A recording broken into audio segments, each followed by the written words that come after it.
Welcome to Crunchy Culture, your weekly dose of unfiltered wellness talk with me, Tina Sorenson, where I dive deep into the latest wellness buzz from the wellness world. Each episode, I'm here with snarky humor, personal obsessions, and a wellness tip or recipe to inspire your journey. Join me every Tuesday for a fresh perspective on how to thrive in this crazy world of health trends and ideas. In this episode, get a peek into my life as I battle through mold exposure, recovery, and its slow process. I'm totally geeking out over my latest obsession, hypochlorous solution.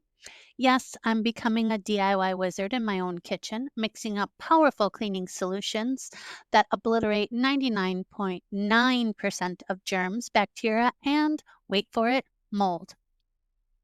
But it's not just about cleaning, it's a reminder that wellness is both external and internal. Tune in to hear about how this process is shaping my health journey and how I've learned to live with a little magic in my life. Then we get into a topic that is close to my heart, ADHD. Why is it that so many adults are being diagnosed with ADHD lately?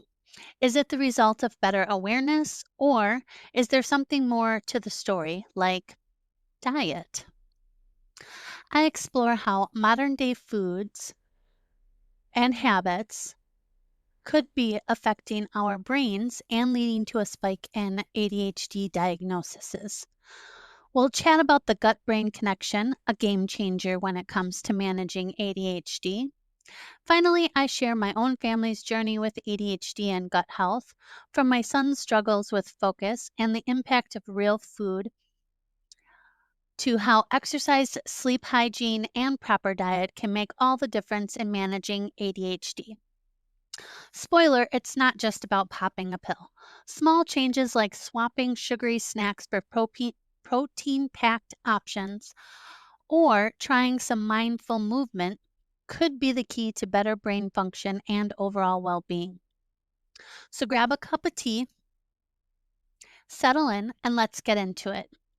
Whether you're new to wellness or a seasoned pro, this episode is packed with info you can take and apply today to enhance your life.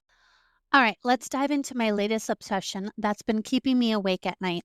Because mold exposure recovery is a party, said no one ever. But seriously, I'm finally starting to see the light at the end of the tunnel.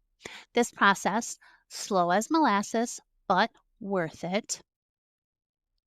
The worst part, that lovely vertigo from SIRS. It was like living in a constant state of, am I going to fall over or do I need to get more coffee? Now, I'm seriously throwing everything I can at this recovery. Sauna therapy, check. Binders to clear out all those nasty mycotoxins. Yep, I'm all over that. And wait for it, I've become a mad scientist in my own kitchen, learning how to make hypochlorous solution, aka electrolyzed water, for cleaning. I'm basically mixing up potions, and alert, it works. This magic elixir, it can obliterate 99.9% of germs, bacteria, and mold. And it's a deodorizer too. So yes, I've basically discovered the cleaning holy grail that doesn't cost a fortune and makes me feel like I'm living in a sterile, minty fresh palace. How do you make this elixir, you ask? It's so easy, it's almost suspicious. You mix 33 ounces of water, half a teaspoon of table salt, 1 teaspoon of vinegar. I know, it sounds like a bad recipe from your grandma's kitchen, but trust me, it works. Then use this little contraption that looks like something out of a sci-fi movie. Don't worry, I found it on Amazon for under 20 bucks. You electrolyze it for 5 minutes and boom, powerful cleaning solution that works on counters, toilets, windows, disinfecting, basically everything. I'll drop a link below for the contraption I use. Let's get to the meat of this episode, the part you actually came here for. Today, we're diving headfirst into ADHD. Then I'm going to talk about our guts. Let's kick things off with this question. Why are so many adults suddenly being diagnosed with ADHD? The official answers I found are things like increased awareness, reduced stigma, better diagnostic tools, and improved access to healthcare. Cool. But is that really it? Or is there something bigger lurking here, like our food? Seriously, have we just normalized shoving ultra processed garbage down our throats and then acting surprised when our brains can't focus? Think about it. If you grew up in the 80s or 90s, like I did, how many kids do you remember being absolutely wild, disruptive, or unable to sit still? Sure, we all knew a couple of kids who acted like they drank jet fuel, but it wasn't the ADHD parade we see today. So, what's changed?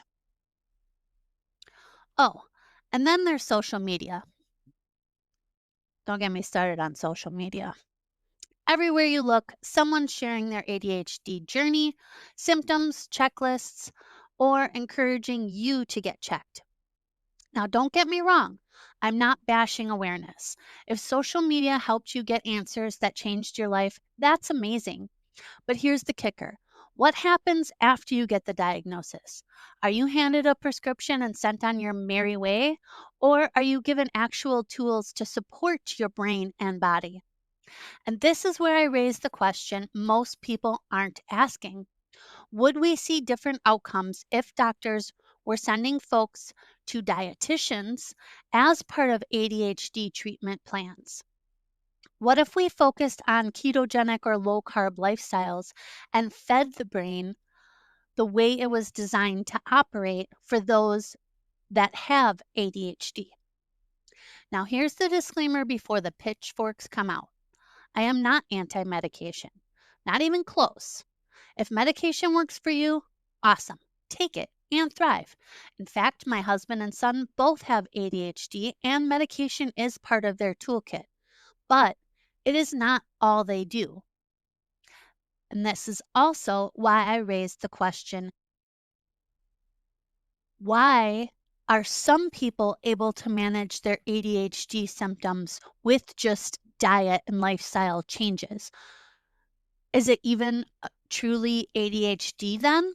Did you see a neuropsychologist and go through the full day of rigorous testing to even determine if you truly have ADHD? Because my husband and son did. I had to spend a whole day at the doctor. A very long day. But let's rewind a bit. I started noticing something different about my son when he was 4 years old. After tons of testing, the diagnosis was clear: ADHD. I made the choice not to put him on meds right away. Instead, I dove deep into research, like grab a shovel because we're excavating this sucker deep. For years, I learned everything I could. But by third grade, though, it was clear medication was needed. He was failing all of his classes, and let me tell you, the difference was night and day. But here's where it gets good. Over the last decade, I've learned so much more about ADHD, including the absolute game changer, the gut brain connection. When my husband and son stick to a low carb ketogenic eating, it's like magic. Improved focus, fewer meltdowns, fewer misplaced keys and socks. Does it make ADHD vanish completely? No, but the improvements are undeniable. And now that my son is 14, he wants more control over his ADHD. So we're working together to help him manage it through gut health, real food, and activities that fuel his brain. The goal? Eventually get him off meds entirely. Will it be easy? Probably not. Will we keep working at it? You bet. As for my husband, he went without medication for 20 years, but chose to go back on it recently. Why? Because he feels better using it. And that right there sums up ADHD. It's both uniquely personal journey and something incredibly simple when you focus on proper support systems. Let's talk more about ADHD management tools you may not have tried. Exercise. And I'm not talking about 3 push ups and a walk to the fridge. Movement, especially high intensity activities, boost dopamine and neuroepinephrine levels, which ADHD brains tend to crave. Running, cycling, weight training, swimming. Find something that gets your energy out and those feel good chemicals flowing. Mindfulness and meditation. I know, I know. Sitting still feels like a cruel joke for anyone with ADHD, but hear me out. Techniques like deep breathing, yoga, and mindfulness meditation can improve focus, calm those racing thoughts, and help you redirect your attention. Try starting small. 5 minutes a day can work wonders. And if you can't even do 5 minutes, 30 seconds or a minute just to start with. That's what we did with my son. And now he's up to 5 minutes a day. Sleep hygiene. ADHD brains are notoriously bad at shutting down. So making sleep a non negotiable is key. Ditch screens before bed, cool down the bedroom, and try things like weighted blankets or mouth taping.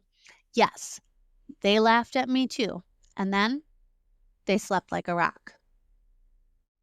Time blocking and structured routines. If you have ADHD, you probably hate being told just be more organized, as if. But simple tools like timers, visual planners, or apps like Focus at Will, bra- brainwaved tuned music for productivity can help you manage time better without feeling overwhelmed. Reducing EMF exposure. Yes, I'm going there again. EMFs overstimulate the nervous system, and ADHD brains don't need more stimulation. Turn off the Wi Fi at night, use airplane, airplane mode, more electronics, more electronics. I clearly can't talk today. Move electronics away from the bed. Your brain deserves the break. Supplements and brain boosting foods.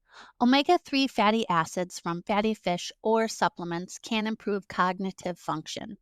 Magnesium, B vitamins, and zinc are also great options to discuss with your provider. Just maybe don't load up on the synthetic gummy vitamins. And in regards to magnesium, most ADHD medications deplete your magnesium levels, so it is imperative to be supplementing your magnesium. So here's the big takeaway for today. ADHD isn't a one size fits all.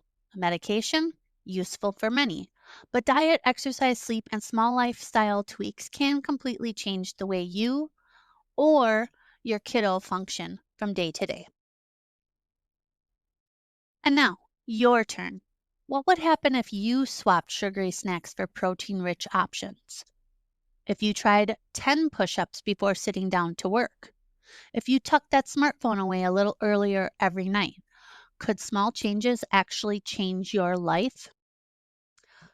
For my next topic, I want to bring your attention, if you didn't know already, to the gut brain connection. When I first learned about the gut brain connection, I was absolutely blown away. Did you know that the gut actually is more important than your brain? And I'm not just making this up. Science totally backs this up. Your gut isn't just a food processing machine, it's like the CEO of your body, pulling all the strings behind the scenes.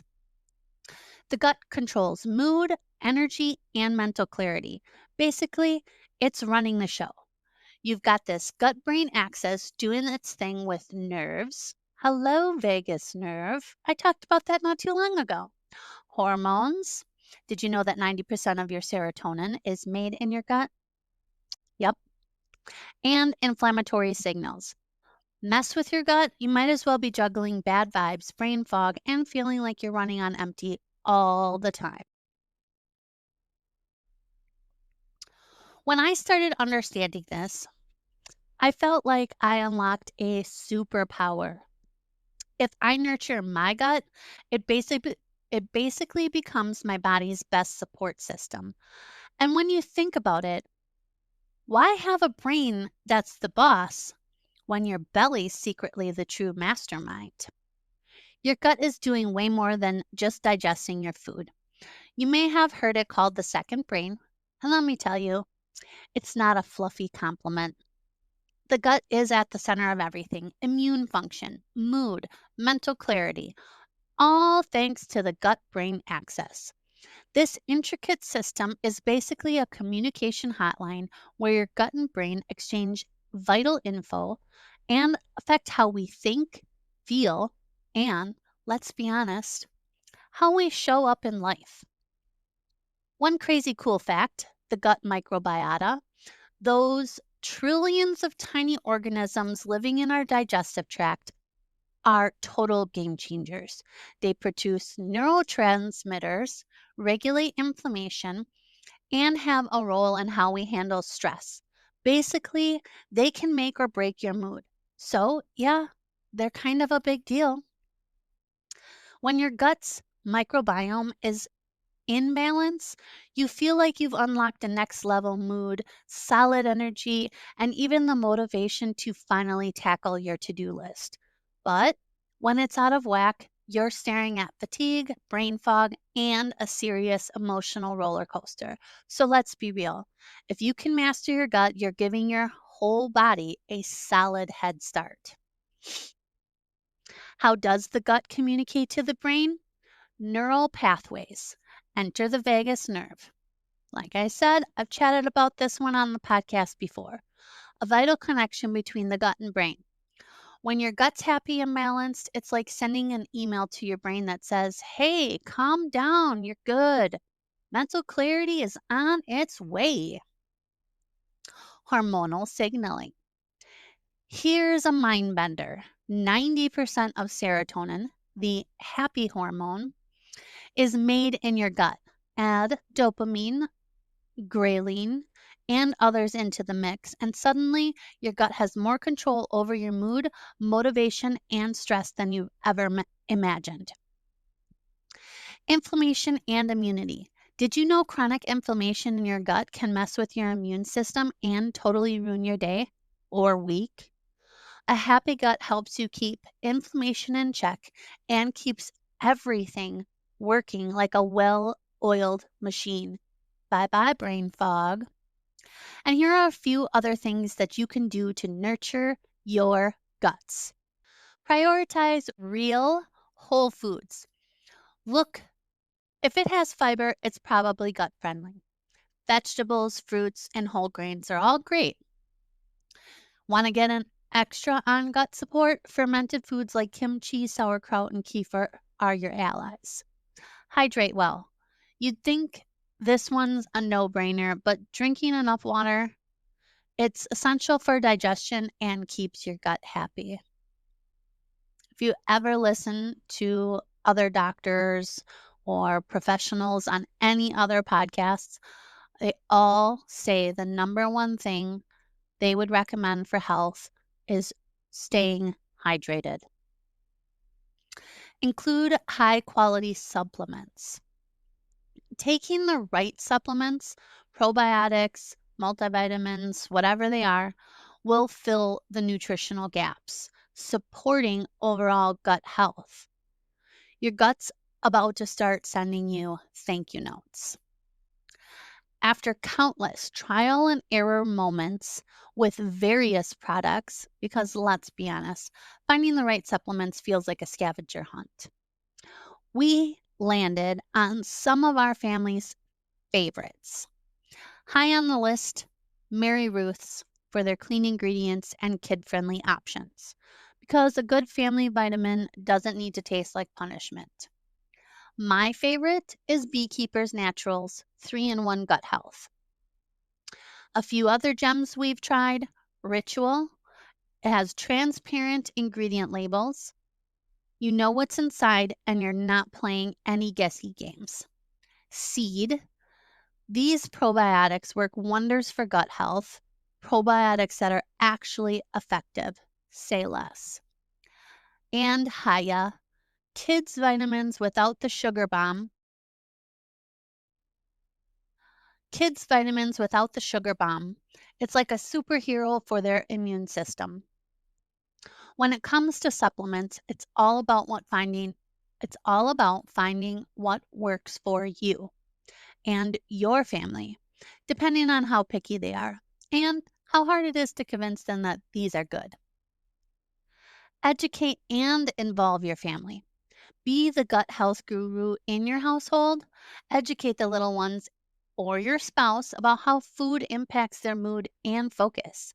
And why not let them feel empowered to make better choices? Supporting gut health isn't about chasing quick fixes or trends. It's about building a foundation for a more vibrant, balanced, and happy life.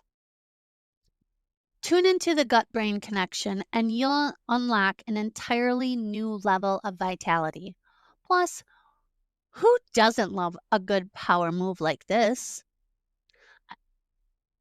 I would love to hear what you're doing for your gut health journey. Have you noticed any changes when focusing on your gut health? And let me know what strategies are working for you. Let's swap tips and get gut savvy together. Now, let's talk about something we can't avoid no matter how hard we try: EMFs. Yep, electromagnetic fields. They're like that annoying background noise of modern life we just can't escape. I am talking about all the invisible forces coming from our phones, Wi Fi routers, and every gadget you never knew you needed. Looking at you, smart fridge. Sure, we can't see them, but oh boy, are they making their presence felt. So, what are these sneaky little EMFs doing to our bodies? Well, research is still catching up, but it's not looking great. Constant exposure to EMFs has been linked to everything from sleep disturbances and brain fog to headaches, anxiety, and let's not forget, maybe even some long term health issues. And don't even get me started on fertility. The science is giving EMF side eye when it comes to the baby making business. So if you're trying to grow your family, maybe give your tech a break. Your body will thank you, and so might your future little one. But here's the catch: we live in a world practically built on tech. So we're all swimming in this electromagnetic soup. So, how do we live without transforming into cave dwellers? Into cave dwellers with no Wi Fi and a strict no technology rule. I'm here to tell you it's possible, no extreme changes necessary. Limit screen time and take tech breaks. Yeah, I know you can't possibly survive without checking Instagram every 15 minutes, but try this: put the phone down. I promise you won't miss it, probably. Give your brain and your EMF load a little time off. Go for a walk, do a puzzle, read an actual book made of paper. Just give the tech a timeout. Your body will thank you, and don't you love a little rebellious nature? EMF blocking devices and clothing. Okay, here's where it gets a little futuristic weirdo, but stick with me. There are now devices, phone cases, and even clothing that purport to block or reduce EMF exposure. It's like building your own personal electromagnetic force field. Channel your inner superhero with some EMF blocking gear. Plus, imagine looking like you've got it all together while protecting your body from who knows what.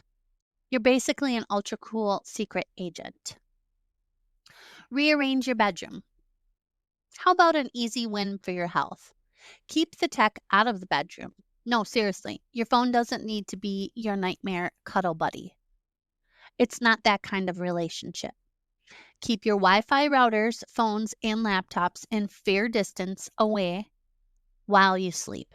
Bonus points if you go tech free an hour before bed or better for better sleep. And if you're feeling super ambitious, maybe even make your bedroom a tech-free zone. Honestly, your bedroom is for sleep and sex, not tech. Imagine that. Switch to wired connections. Wi-Fi, the tech gift that keeps on giving. But guess what?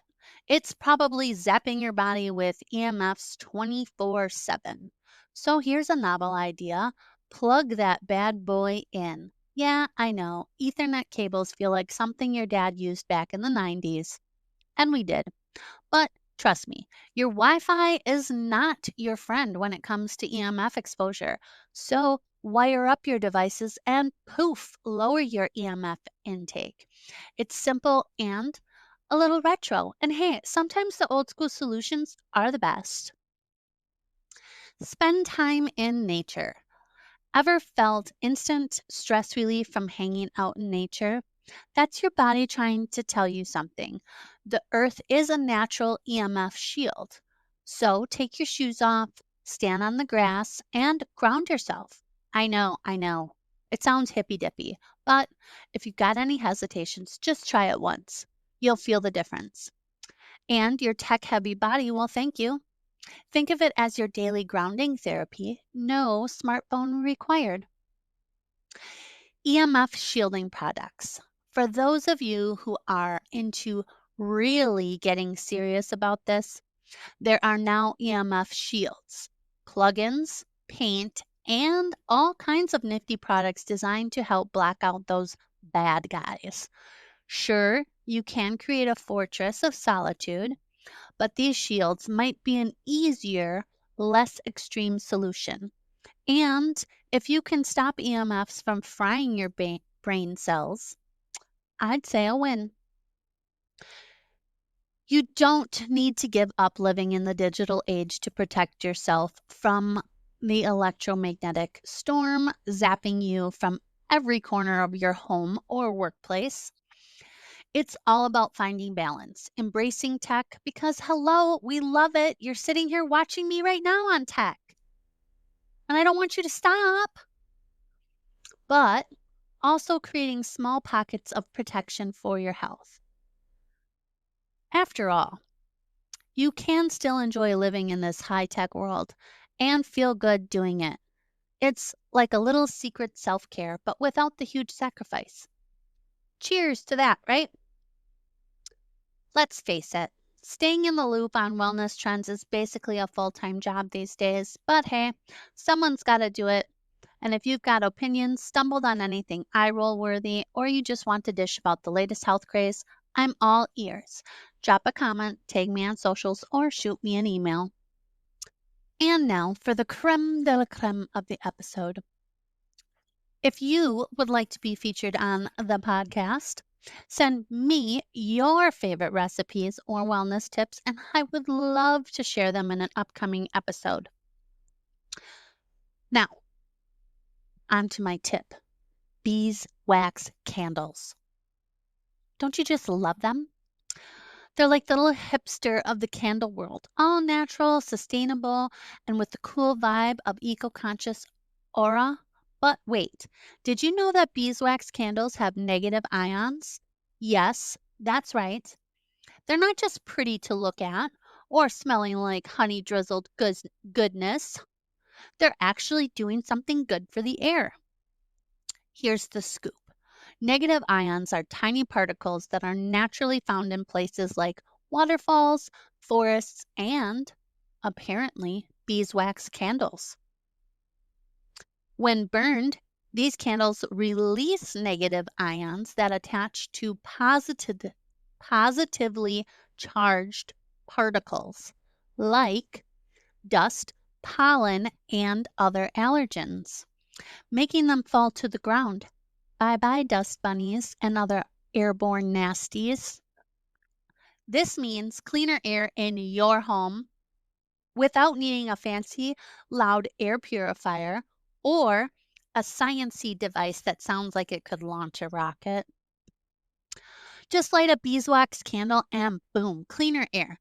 You're basically getting 2 for 1, atmosphere vibes and cleaner lungs. You're welcome.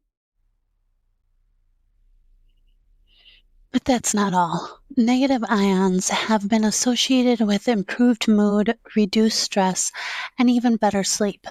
So if you're lighting your beeswax candles in a cozy little corner, you're not only getting a serene ambiance, you're boosting your well-being as well.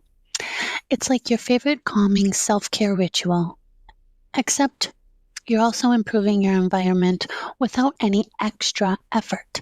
Light a candle, feel zen, breathe easy. Seriously, it's almost too easy, but I'm here for it. Plus, let's be real, any product that's naturally sourced, promotes good vibes, and doesn't have a toxic list of chemicals is an automatic win. So light up those beeswax candles, channel some inner calm, and let the negative ions work their magic. Who knew bees were so good at boosting your mood and cleaning the air? It's almost like they were made to create wellness all around us. The original unsung heroes. I hope you give it a try and enjoy the benefits. If you do, let me know how your experience pans out. That's a wrap for today's dive into crunchy culture.